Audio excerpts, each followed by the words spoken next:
अंगणवाडी सेविका व मदतनीस यांना अन्न सुरक्षा व पोषण प्रशिक्षण शासनाचा मोठा निर्णय।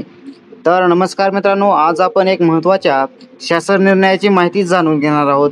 एकात्मिक बालविकास सेवा योजनेतर्फे राज्यातील अंगणवाडी सेविका आणि मदतनीस यांना अन्न सुरक्षा आणि पोषण मापदंड प्रशिक्षण देण्यासाठी शासनाने मोठा निर्णय घेतलेला आहे आणि हा जी.आर. 26 ऑगस्ट 2025 रोजी निर्गमित करण्यात आलेला आहे। तर जाणून घेऊया याविषयी संपूर्ण माहिती। तर त्यासाठी व्हिडिओ शेवटपर्यंत नक्की पहा।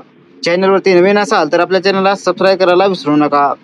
तर सन 2024-25 मध्ये राज्यातील 66,000 अंगणवाडी कर्मचारी यांनी हे प्रशिक्षण यांना हे प्रशिक्षण देण्यात आलेले होते। परंतु आता 2025-26 या आर्थिक वर्षामध्ये उर्वरित कर्मचाऱ्यांना हे प्रशिक्षण देण्यासाठी शासनाने पुढाकार घेतलेला आहे।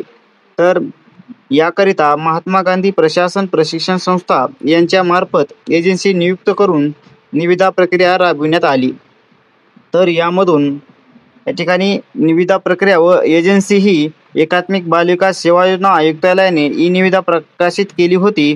त्यानुसार मे फूड सेफ्टी सर्व्हिसेस नागपूर या L1 निविदाधारकाकडून प्रशिक्षण राबविण्याचा निर्णय झालेला आहे।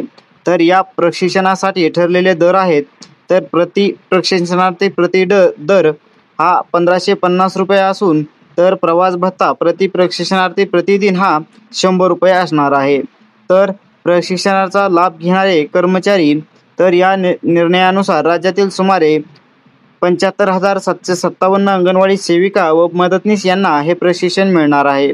तर यासाठी एकूण खर्च प्रशिक्षण कार्यक्रमासाठी 23,48,46,700 रुपये होणार आहे। तर प्रवास भत्त्यासाठी 1,51,51,400 रुपये यासाठी जवळपास एवढा खर्च येणार आहे।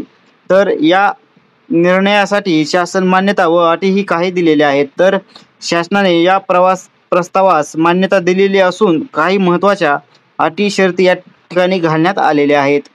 तर त्या जाणून घेऊया अटी शर्ती कोणकोणत्या आहेत। तर त्यामधील सर्वप्रथम नंबर 1 ची अटी आणि शर्ती आहे ती प्रशिक्षण कार्यक्रम निविदेतील अटी शर्तीनुसार राबवला जाईल।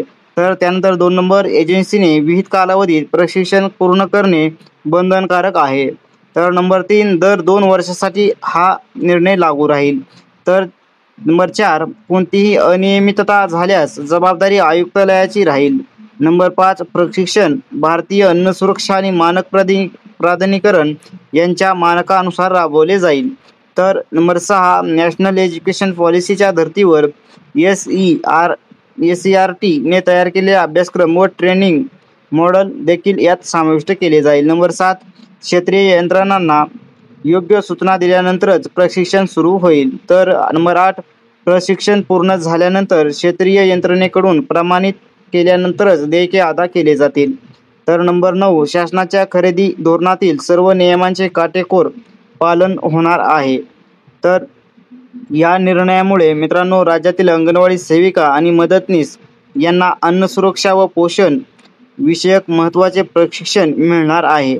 तर यामुळे बालकांच्या संगोपनात गुणवत्ता वाढेल, कुपोषण कमी करण्यास मदत होईल आणि एकूणच अंगणवाडीच्या सेवेत या ठिकाणी सकारात्मक बदल घडेल। तर मित्रांनो अशा प्रकारे हा शासन निर्णय या ठिकाणी होता। तर हा शासन निर्णय तुम्ही व्यवस्थित वाचून संपूर्ण माहिती घ्यायची असेल तर तुम्हाला आपल्या डिस्क्रिप्शन बॉक्समध्ये या जी.आर.ची लिंक मिळेल। तिथून तुम्ही तो जी.आर. तुमच्या मोबाईलमध्ये डाउनलोड करून संपूर्ण जी.आर. हा वाचू शकता। तर मित्रांनो हा शासन निर्णय अंगणवाडी सेविकांसाठी खूप महत्त्वाचा आहे। तुम्हाला ही माहिती कशी वाटली ते नक्की कमेंट करून सांगा आणि व्हिडिओला लाईक करा, मित्रांसोबत शेअर करा आणि अजून अशाच अपडेटसाठी आपल्या चॅनलला सबस्क्राईब करायला विसरू नका। धन्यवाद। भेटूयात पुढच्या नवीन व्हिडिओमध्ये।